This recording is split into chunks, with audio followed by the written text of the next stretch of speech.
I don't want to be a star. I don't have a great name. The media have never heard of me. No public, no cheerleaders. It's not about winning or losing.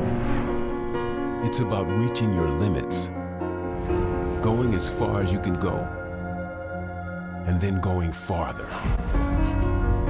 I don't collect titles, I collect hours. Hours of hard work, hours of pain. That's just me. I'm playing for the ultimate victory. The victory over yourself. This is a way of life. There is no finish line. Becoming the best that you can be. There's nothing else that matters. Beating the odds, fulfilling your destiny. I don't want to be a superstar. I want to be better than that.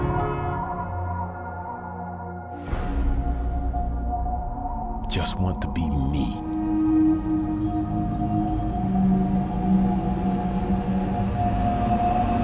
Just want to be me.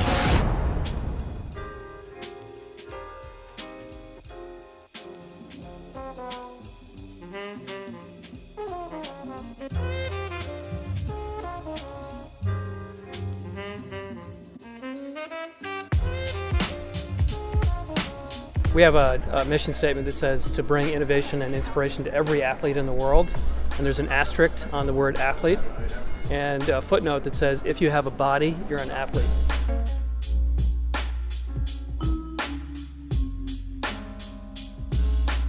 The whole basis of innovation at Nike is the relationship we have with the athlete and the insights we get from that relationship.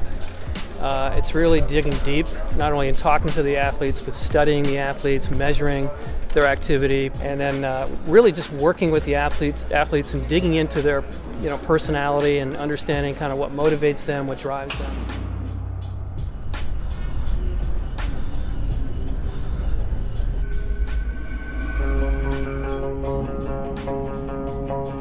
We have been listening for 50 years. Listening carefully for the sounds that no one else listens for. What do inches sound like? What do seconds sound like? What about pain? Glory? How about losing? The sound of winning? We love the sound of winning. So we listen first, then we make. We make with our hands, with our own materials, in our own laboratories and workshops. Then we listen more closely. We make again. We break more passionately. And do it over and over until for a moment, it's perfect. And then it's like it never happened. We gather up the inventors, the creators, and the believers, and we cut them loose without rules. Just a shared, common goal. We believe that when we listen without a final destination in mind, when we make with complete freedom, when we break without fear, this is how we find the next thing, the leap forward, the game changer. We listen, we make, we break together. Then we start it all over again. All of this provides an incredibly wealthy amount of insight and information that we can then use to turn into incredibly innovative design. Well, yeah, Nike's was co-founded by Bill Bowerman, who's a coach at University of Oregon, and he was the quintessential eccentric, obsessive, fixated inventor type. As a track coach, he was totally obsessed with designing product and crafting product that could help his athletes perform better. So he really set the tone, I think, in the beginning in terms of Nike's fixation on innovation.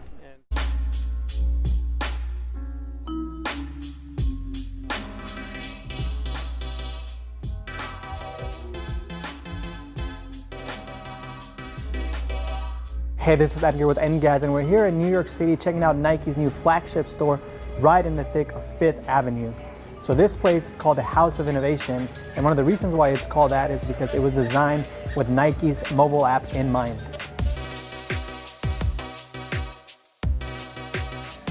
Nike says this is the example of what the store of the future looks like, and one of the things it's doing, it's bringing in a lot of aspects from its app into a physical space.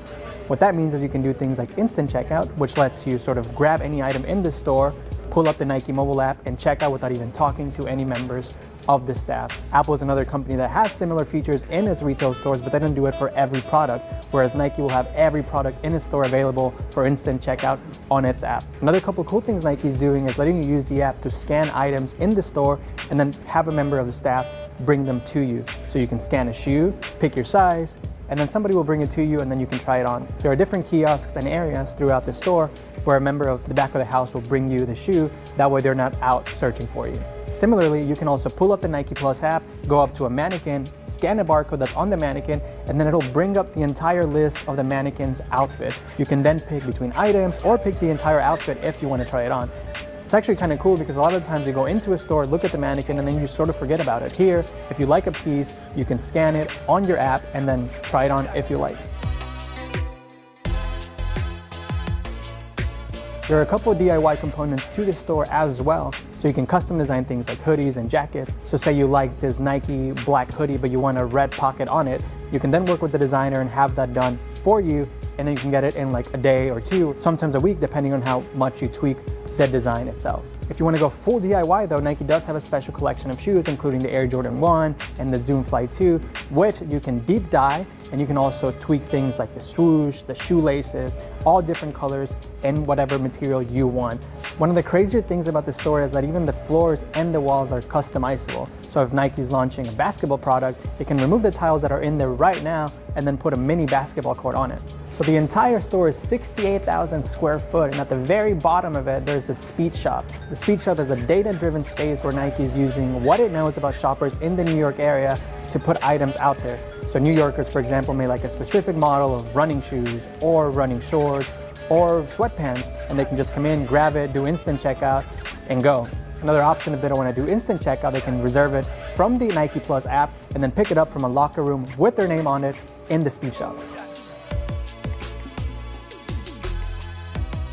Overall, this 68,000 square foot retail store is pretty crazy, and with all the talk of retail dying, Nike's showing that that doesn't have to be the case. You can read more about the store on Engadget.com.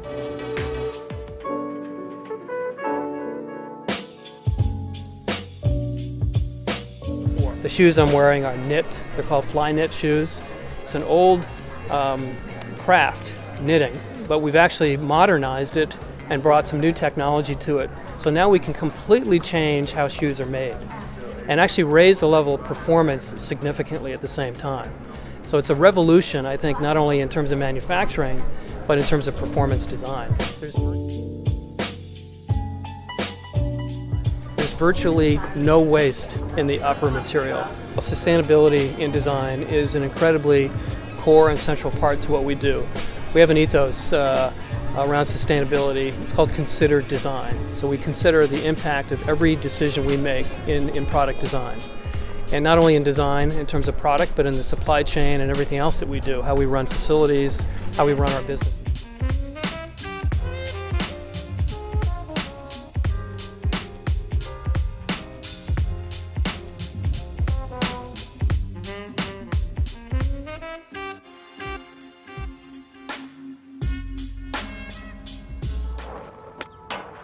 If people say your dreams are crazy, if they laugh at what you think you can do, good. Stay that way. Because what non-believers fail to understand is that calling a dream crazy is not an insult. It's a compliment. Don't try to be the fastest runner in your school or the fastest in the world. Be the fastest ever. Don't picture yourself wearing OBJ's jersey. Picture OBJ wearing yours. Don't settle for homecoming queen or linebacker. Do both. Lose 120 pounds and become an Ironman after beating a brain tumor. Don't believe you have to be like anybody. to be somebody. If you're born a refugee, don't let it stop you from playing soccer for the national team at age 16. Don't become the best basketball player on the planet. Be bigger than basketball. Believe in something, even if it means sacrificing everything. When they talk about the greatest team in the history of the sport, make sure it's your team. If you have only one hand, don't just watch football, play it at the highest level. And if you're a girl from Compton, don't just become a tennis player. Become the greatest athlete ever. Yeah, that's more like it. So don't ask if your dreams are crazy. Ask if they're crazy enough.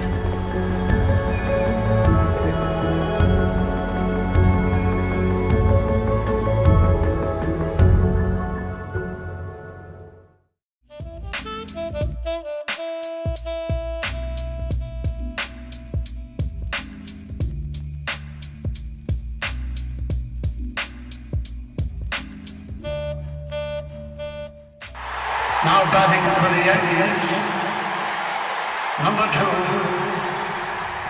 Derek Jeter, number 2.